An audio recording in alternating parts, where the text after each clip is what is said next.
Assalamu alaikum wa rahmatullahi wa barakatuh, mes chers frères et sœurs en Allah.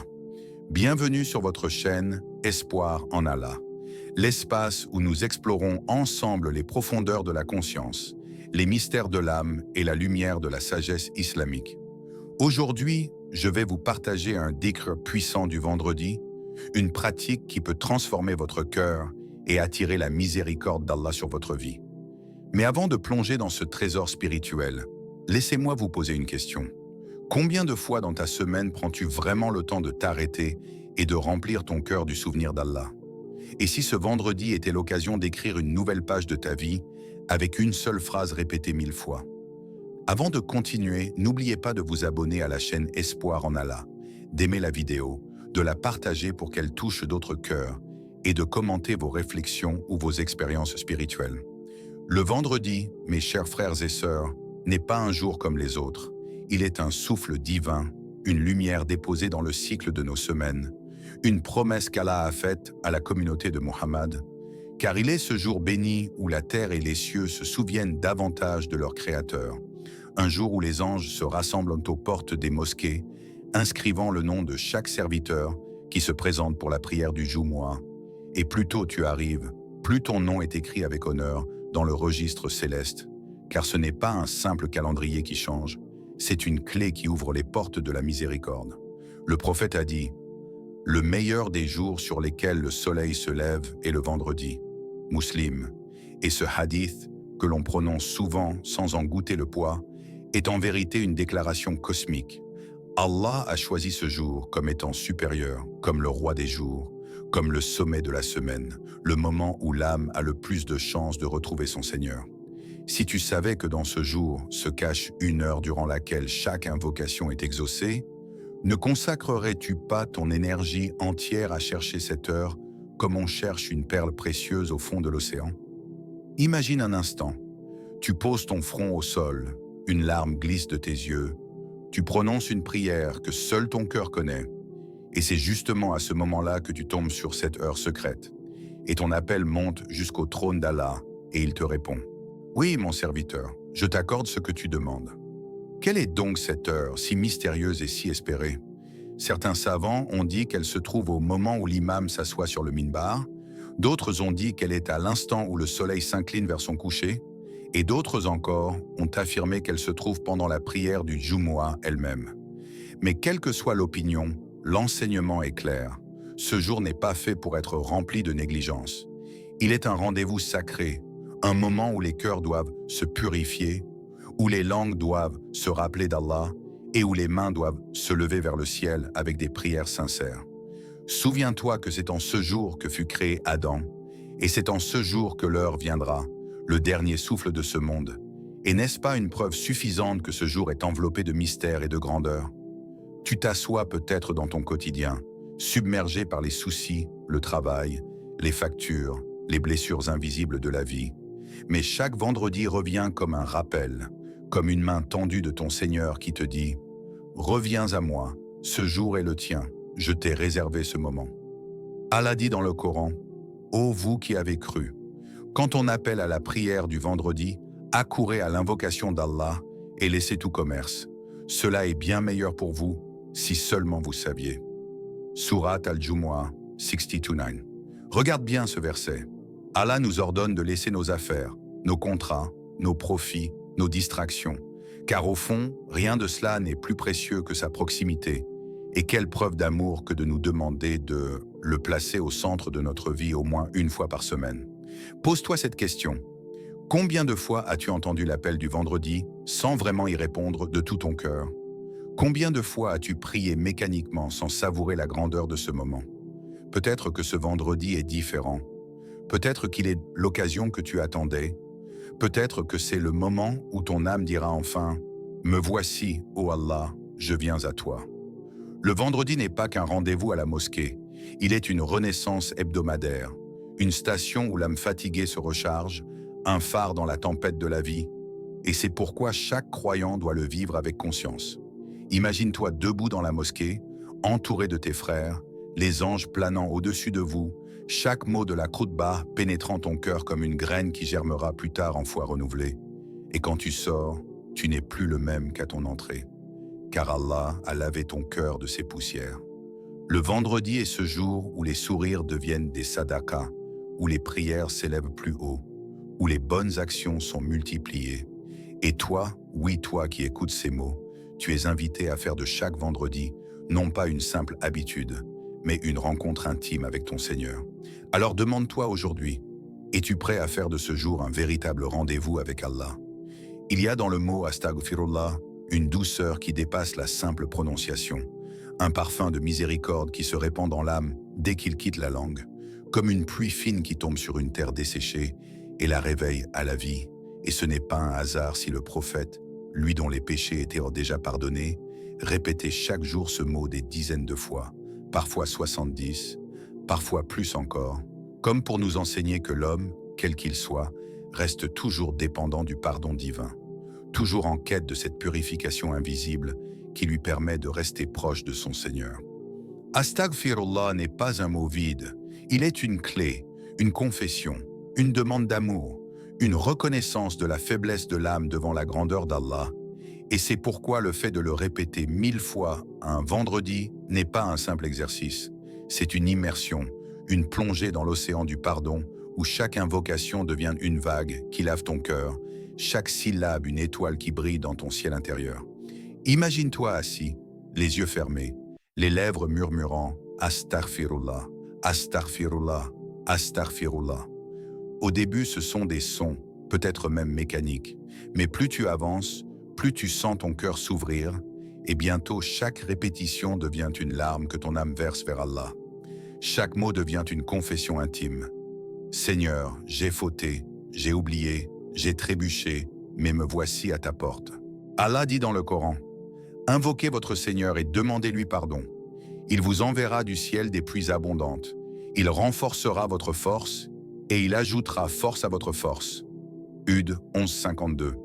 Et ce verset est une promesse éternelle, une équation divine. Demande pardon et tu recevras, implore et tu seras élevé.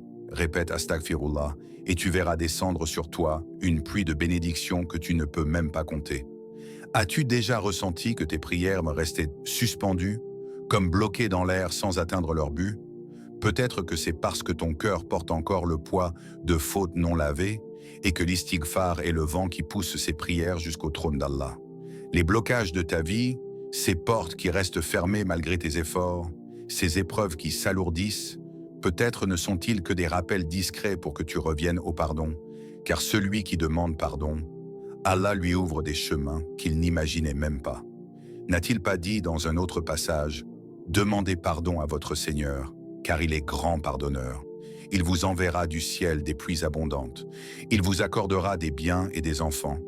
Il vous donnera des jardins et il vous donnera des rivières. » Nur 71, 10-12. Écoute bien ces promesses. Pluie, richesse, descendance, jardin, rivière. Ce sont là les bénédictions du monde d'ici-bas. Et à cela s'ajoute la récompense de l'au-delà.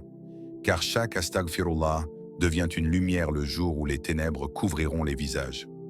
1000 fois Astaghfirullah en un vendredi, c'est 1000 portes qui s'ouvrent entre toi et Allah. 1000 chaînes qui tombent de ton âme. 1000 rayons qui percent tes obscurités. Et si tu pensais que ce nombre est trop grand, souviens-toi que ton souffle lui-même est un rappel, que ton cœur bat des milliers de fois dans la journée et qu'Allah mérite bien que tes lèvres s'ouvrent 1000 fois pour lui demander pardon. Le dhikr ne change pas seulement ta relation avec Allah, il change ton regard sur toi-même. Il t'apprend l'humilité, car tu reconnais que tu n'es pas parfait. Il t'apprend la gratitude, car tu comprends que chaque pardon est une faveur. Il t'apprend la confiance, car tu vois que ton Seigneur ne rejette pas celui qui revient à lui. Laisse-moi te poser une question. Quand as-tu réellement senti ton cœur s'alléger pour la dernière fois?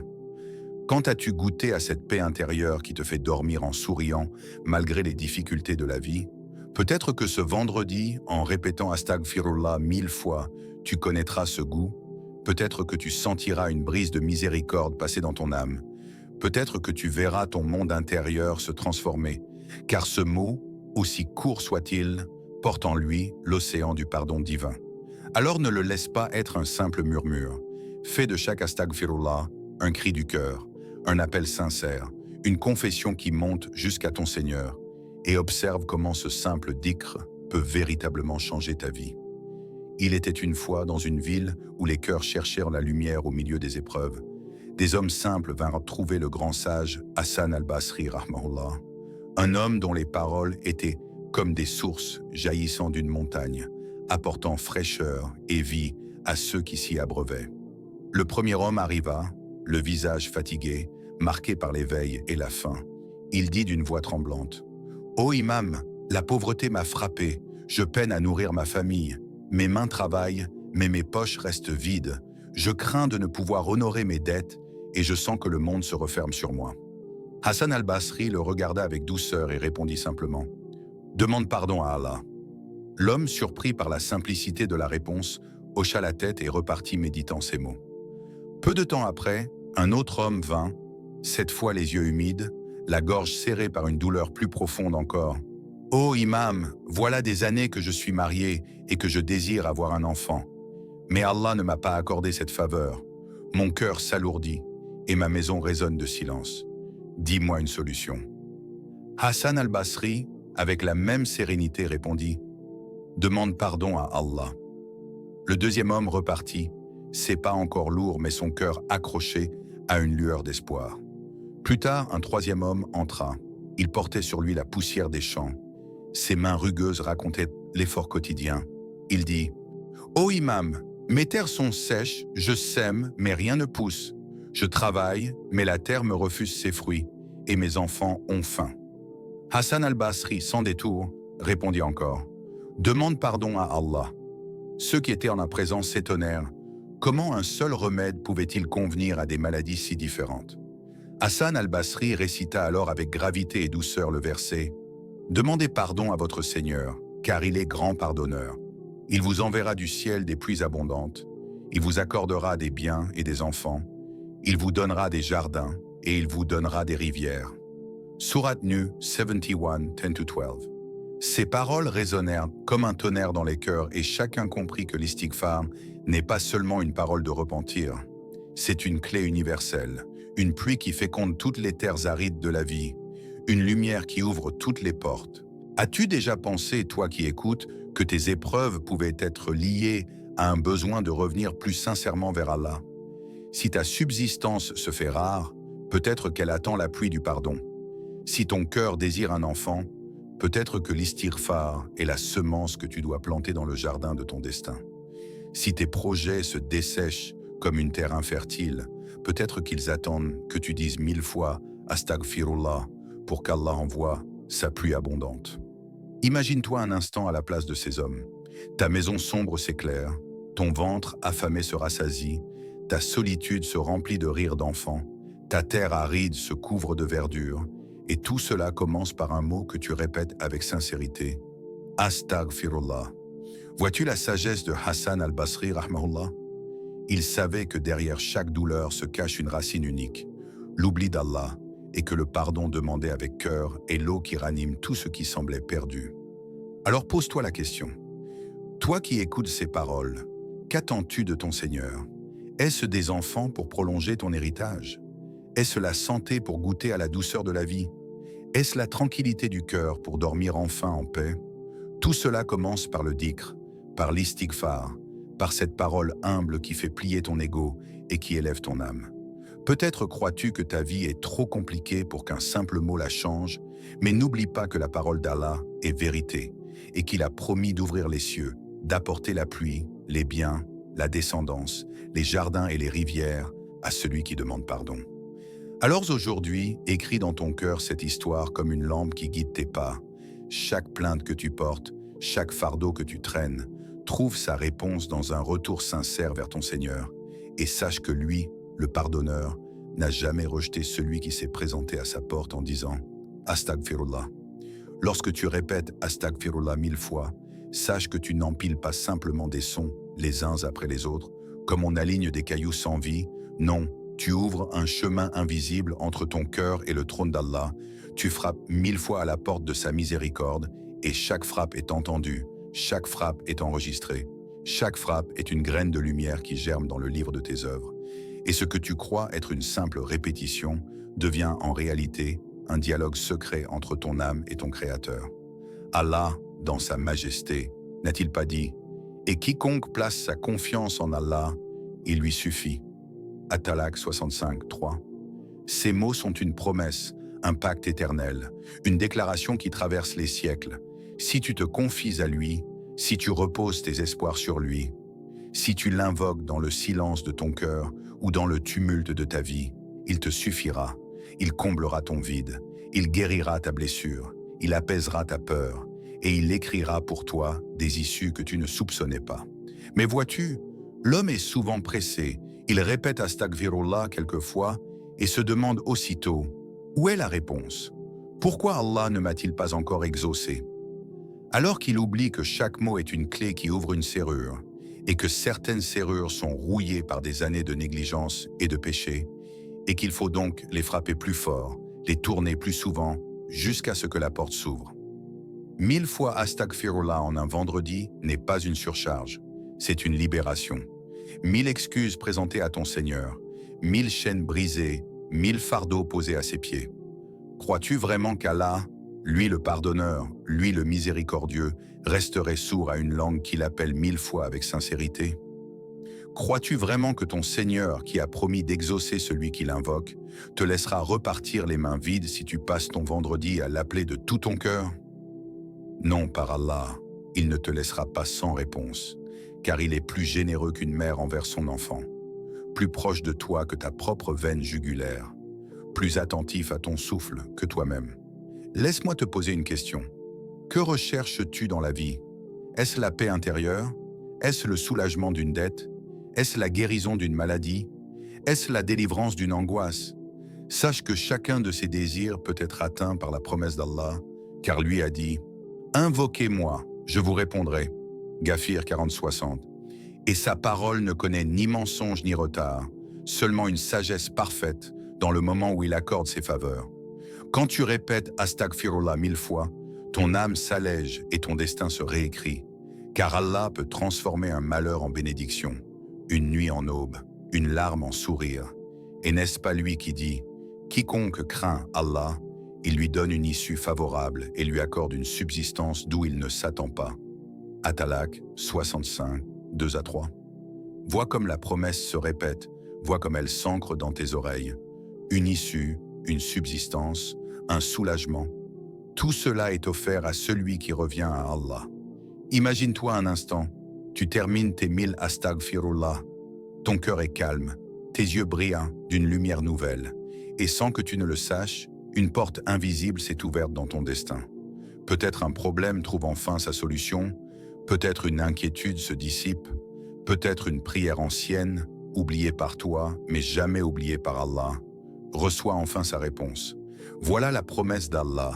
Il ne te laisse pas sans secours, il ne t'abandonne jamais, mais il attend de toi que tu viennes à lui, que tu t'accroches à lui, que tu lui montres que tu sais qu'il est ton refuge ultime. Et toi, crois-tu vraiment que ton Seigneur te laissera sans réponse si tu passes ton vendredi à l'invoquer ?